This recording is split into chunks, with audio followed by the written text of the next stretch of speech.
ನಾವು ವ್ಯವಸಾಯ ಮಾಡ್ತಾ ಇದೀವಿ, ಯಾರು ಮಾಡ್ತಾ ಇಲ್ಲ ಅಂತಿಲ್ಲ. ಬರೀ ಕೃಷಿನ ಕೃಷಿಯಾಗೆ ಅಂದ್ರೆ ಎಲ್ಲರೂ ಮಾಡ್ತಾರೆ, ನಾವು ಮಾಡ್ತಾ ಇದ್ವಿ. ಇದನ್ನ ಒಂದು ಇಂಡಸ್ಟ್ರಿ ಆಗಿ ಯಾರು ಪರಿವರ್ತನೆ ಮಾಡಕ್ ಆಗ್ತಾ ಇಲ್ಲ. ಇದು ಕೃಷಿ ಅನ್ನೋದು ಒಂದು ಕಾರ್ಖಾನೆ ಇದ್ದಂಗೆ, ಒಂದು ಕಾರ್ಖಾನೆ ನಾವೇ ಕಟ್ದಂಗೆ. ಚುಚ್ತಾ ಇದೆಯಾ? ಚುಚ್ತಾ ಇದೆಯಾ ಅಂದ್ರೆ ನೀವ್ ಹೇಳಿದ್ರಲ್ವಾ, ಸತ್ಯ ಅಂದ್ರೆ ಸಾವಯವ ತ್ಯಾಜ್ಯಗಳು. ಅರ್ಥ ಆಯ್ತಾ? ಸಾವಯವ ತ್ಯಾಜ್ಯಗಳು 5% ನಮ್ ಭೂಮಿಗೆ ಸೇರ್ಸ್ಬೇಕು. ಯಾವ್ಯಾವ್ದು ಅಂದ್ರೆ ಮುಖ್ಯವಾಗಿ ನೀವು ಕೊಟ್ಟಿಗೆ ಗೊಬ್ಬರ ಅನ್ಕೊಂಡ್ಬಿಡ್ತೀವಿ. ಸಾವಯವ ತ್ಯಾಜ್ಯ ಅಂದ್ರೆ ನಮ್ ರೈತರು ಅನ್ಕೊಳ್ಳೋದು ಕೊಟ್ಟಿಗೆ ಗೊಬ್ಬರ. ಇವತ್ತಿನ ಪರಿಸ್ಥಿತಿಯಲ್ಲಿ ದನದ ಗೊಬ್ಬರ ಸಿಗಲ್ಲ. ನೀವೇನ್ ಮಾಡ್ತೀರಾ, ಕೃತಕವಾಗಿ DAPನೋ ಯೂರಿಯಾನೋ ಇಲ್ಲ 19 ಟೈಸಿಸ್ಟೋನೋ ತಂದು ಹತ್ತಿಸ್ತಾ ಇರ್ತೀರ. ಇದು ಕೃತಕ. ಈ ಕೃತಕವಾಗಿ ಕೊಟ್ಟಂತಾಗ ಈ ಭೂಮಿನಲ್ಲಿರುವಂತ ಜೀವಾಣುಗಳು ಅಂದ್ರೆ ಕೋಟಿ ಜೀವಾಣುಗಳು ಇರ್ತವೆ ಈ ಮಣ್ಣಲ್ಲಿ. 1 ಗ್ರಾಮ್ ಮಣ್ಣಲ್ಲಿ 2,90,00,000 ಜೀವಾಣುಗಳು ಇರ್ತವೆ. ಇಟ್ಕೊಂಡು ನೋಡಿ ಕೈಯಲ್ಲಿ. ಯಾಕಂದ್ರೆ ನಾವೆಲ್ಲ ವ್ಯವಸಾಯ ಮಾಡ್ತಾ ಇದೀವಿ, ಯಾರು ಮಣ್ಣಲ್ಲೇ ಕೆಲಸ ಮಾಡ್ತಾ ಇದ್ವಿ.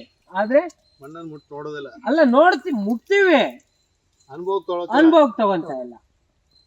ಮಣ್ಣು ಮುಡ್ದೆ ಯಾರು ವ್ಯವಸಾಯ ಮಾಡ್ತಾ ಇಲ್ಲ. ಏನೋ ಚಪ್ಪಲಿ ಹಾಕೊಂಡ್ ಬರ್ತಾ ಇದ್ವಿ ವಿನ ಮಣ್ಣು ಮುಡ್ದೆ ಯಾರು ವ್ಯವಸಾಯ ಮಾಡ್ತಾ ಇಲ್ಲ.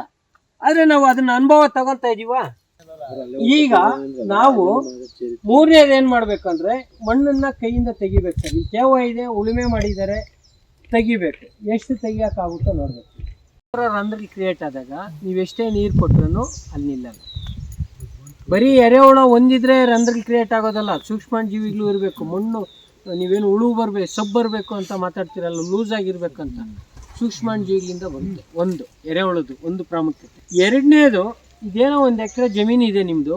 1 ಎಕರೆಯಲ್ಲಿ ಏನಾದ್ರು 1 kg ಎರೆಹುಳ ಇತ್ತು ಅಂದರೆ ದಿನಕ್ಕೆ 5 kg ಗೊಬ್ಬರ ಕೊಡುತ್ತೆ. ನೀವೇನು ಮಾಡ್ತೀರಾ, ಎಲ್ಲೋ ಎರೆಹುಳ ಗೊಬ್ಬರ ಕೊಡ್ತಾರೆ 300 ರೂಪಾಯಿ ಮೂಟೆ ಅಂದರೆ ಅಲ್ಲೋಗಿ ಕೀಗಟ್ಲೆ ಕಾಯ್ದು ಅವ್ನು ಮಣ್ಣೆ ಕೊಡ್ತಾನೋ ಮೊಸಳೆ ಕೊಡ್ತಾನೋ ಕಾಯ್ತಾ. ಗೋಡ್ ಮಣ್ಣಿಗೆ ಕಪ್ಪು ಗೀತೆ ಇರ್ತದೆ, ಅದು ಗೋಡ್ ಮಣ್ಣಂಗೆ ಅದೆಲ್ಲ ಹೊಡ್ಸ್ಬಿಟ್ರು ಅಡಿಕೆ. ಅದೇನಾಗೋಯ್ತು, ಒಳಗಡೆ ಬೇರ್ ಕೊಡಕ್ಕೆ ಗಾಜಿನ ತರ ಮಣ್ಣು ಎಪ್ಪೋದು ಒಣಗಿಸ್ಬಿಟ್ಟು ನೀರ್ ಬಿಟ್ರುವೆ ಕಳ್ಳೋಗ್ಬೇಕು. ಅದು ಕಳ್ಳದಿಲ್ಲ ಮಣ್ಣು, ಅದೇ ಎಪ್ಪನಂಗೆ ಇರ್ತದೆ. ಆ ತರ ಬಿಟ್ಟು ಬೇರ್ ಕೊಡಕ್ ಅದು ಕಪ್ಪಾಗಿದ್ರ ಮಣ್ಣು ಬಿಸಿಲಲ್ಲಿ ಒಣಗ್ತದೆ. ಮಳೆ ಬಿದ್ದ ತಕ್ಷಣ ಹೊಲದಲ್ಲಿ ಅದು ಹಳ್ಳು ಎಪ್ಪೆಲ್ಲ ಒಡೆದೋಗ್ಬಿಟ್ಟು ಅಳ್ಕೊಬಿಡ್ತದೆ. ಆ ತರ ಹಳ್ಳ ಮಣ್ಣಾಗಿದ್ರೆ ಸರಿಯಾಗಿರೋದು.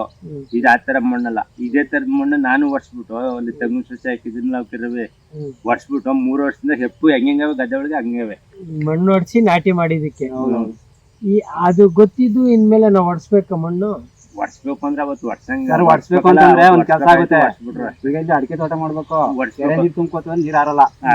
ಅದು ಭೂಮಿಲಿ ಒಡ್ಸಿದ್ರು. ಈಗ ಒಬ್ರಿ ಮಾಡ್ಕೊಳ್ಳ ಎಲ್ಲ ಇದೇ ತರ ಮಣ್ಣಾಗಿದೆ. ನೀವು ಹೇಳಂಗೆ ಗಿಡ ಇನ್ನು ಬಾಳೆ ತೋಟ ಮಾಡ್ಬೇಕು ಅಂದ್ರೆ ನೀರು ಅಳಿಕೆ ಮಾಡಕ್ಕಾಗಲ್ಲ. ಈಗ ನೋಡಿ ಈಗ ಭತ್ತ ಫಸ್ಟ್ ಮಾಡಿದೀವಲ್ವಾ, ನೀರ್ ಬಿಡ್ದೇವ್ರೆ ಕೆರೆ ತುಂಬ್ಕೋತಂದ್ರೆ ನೀರು ಹೇಳ್ತದೆ. ನೀರ್ ಮಣ್ಣು ಮಾಡ್ಲೇಬೇಕು. ಅದಕ್ಕೆ ಏನ್ ಫಲವತ್ ಮಾಡ್ಬೋದು ಅಂತ ನಿಮ್ಗೆ ನಾವು ಮಾಹಿತಿ ಆಗಕ್ಕೆ. ನೋಡಿ ಈ ಕಡೆ ಇವರು ಹಾಕಿದಾಗ್ಲೇ ಹಾಕಿದ್ದು ಇವು ಒಂದ್ 2 ಲೈನ್ ಗಿಡ ಒಂಚೂರು ಮಣ್ಣು ಚೆನ್ನಾಗಿರತ್ತೆ, ಇದದ. ಆ ಕಡೆಗೆ ನೀರ್ ತುಂಬಿಕೊಂಡು ಯಾವಾಗ್ಲೂ ಹಸಿ. ಅವನು ಕೈನೇ ಹಾಕಿಲ್ಲ, ಮಣ್ಣು ಖರ್ಚು ಮಾಡಿ ಇವು ಆಗಾಗ ಉಳಿಸೋದು ಅದ್ ಮಾಡೋದು ಇದ್ ಮಾಡೋದು ಮಾಡ್ತಾನವ್ರೆ. ಆಯ್ತು, ಗಿಡ ಮುಂದಕ್ಕೆ ತೆಗಿತಾ ಇಲ್ಲ. ಭೂಮಿ ಚೆನ್ನಾಗ್ ಆಗ್ಬಿಟ್ರೆ ಅದು ಗಿಡನು ಗಿಡ ಚೆನ್ನಾಗ್ ಆಗುತ್ತೆ. ಅರ್ಥ ಆಯ್ತಾ? ಅದಕ್ಕೆ ಇಲ್ಲಿ ಏನ್ ಮಾಡ್ಬೇಕು ಅಂತ ನಾನು ಹೇಳ್ತೀನಿ ಕೇಳು. ಇದ್ರಲ್ಲಿ ನೀನ್ ಏನ್ ಮಾಡ್ಬೇಕು ಅನ್ಕೊಂಡಿದ್ದೆ? ಇದ್ರಲ್ಲಿ ಅದೇ ನೀವ್ ಹೇಳ್ದಂಗೆ 1 ಡೋಸ್ ಕೊಟ್ಟಿದ್ದೀನಿ. ಇವಾಗ ನಾನ್ ಡೋಸ್ ಬಗ್ಗೆ ಕೇಳ್ತಾ ಇಲ್ಲ, ಬೇರೆ ಆದಾಯ ಬರ್ಬೇಕು. ಅದೇ ಮಧ್ಯದಲ್ಲಿ ಬಾಳೆ, ಆಮೇಲೆ ಸ್ವಲ್ಪ ಎತ್ತರ ಆದ್ಮೇಲೆ ಮೆಣಸು, ಈ ತರ ಅಂತರ ಬೇಸಾಯ ಮಾಡಿ ಅಂತ ಹೇಳ್ತೇವೆ. ಆಮೇಲೆ ದ್ವಿದಳ ಧಾನ್ಯಗಳು 3 ತಿಂಗಳು ಕಟಾವಾಗ ಅಂತ ಮಾಡ್ಕೊಳ್ಳಿ. ಇಲ್ಲಿ ಇನ್ನ ಉಳುಮೆ ನಿಲ್ಸು, ಸಣ್ಣ ಟ್ರ್ಯಾಕ್ಟರ್ ರೋಟ್ರಿ ಹೊಡೆಯಂಗಿದ್ರೆ ಹೊಡಿ. ಮುಖ್ಯವಾಗಿ ಏನ್ ಮಾಡ್ತೀವಿ, ನನಗೆ ಮಾಡ್ಬೇಕಾಗಿರೋದು ಒಂದು ಬಿಟ್ಟು ಇಲ್ಲಿ ಬಾಳೆ ಹಾಕಿದ್ರೆ ಅಲ್ಲೊಂದು ಬಾಳೆ 18 ಅಡಿಗೆ ಒಂದೊಂದು ಬಾಳೆ ಹಾಕ್ಬೇಕು. ನಿಮ್ಗೆ ಇದು ರೆಡಿ ಆಗ್ಬೇಕಂದ್ರೆ 18 ಅಡಿಗೆ ಒಂದು ಬಾಳೆ ಹಾಕ್ಬೇಕಂದ್ರೆ ಇಲ್ಲಿ 2.5 ಅಡಿ ಗುಂಡಿ ತಗೊಂಡು ಒಂದಷ್ಟು ಚೆನ್ನಾಗಿ ಕೊಟ್ಟಿಗೆ ಗೊಬ್ಬರ, ಬೇವಿನ ಹಿಂಡಿ ಹಾಕ್ಬಿಟ್ಟು ಒಂದ್ ಗಿಡ ನಾಟಿ ಮಾಡಿ ಒಂದಷ್ಟು ಆದಾಯನೂ ಬರುತ್ತೆ. ಯಾಕಂದ್ರೆ ಇನ್ನೊಂದ್ 2 ವರ್ಷಕ್ಕೆ ಇದು ಇಳುವರಿ ಬರ್ಬೇಕಾಯ್ತು, ಫಸಲು ಬರ್ಬೇಕಾಯ್ತು.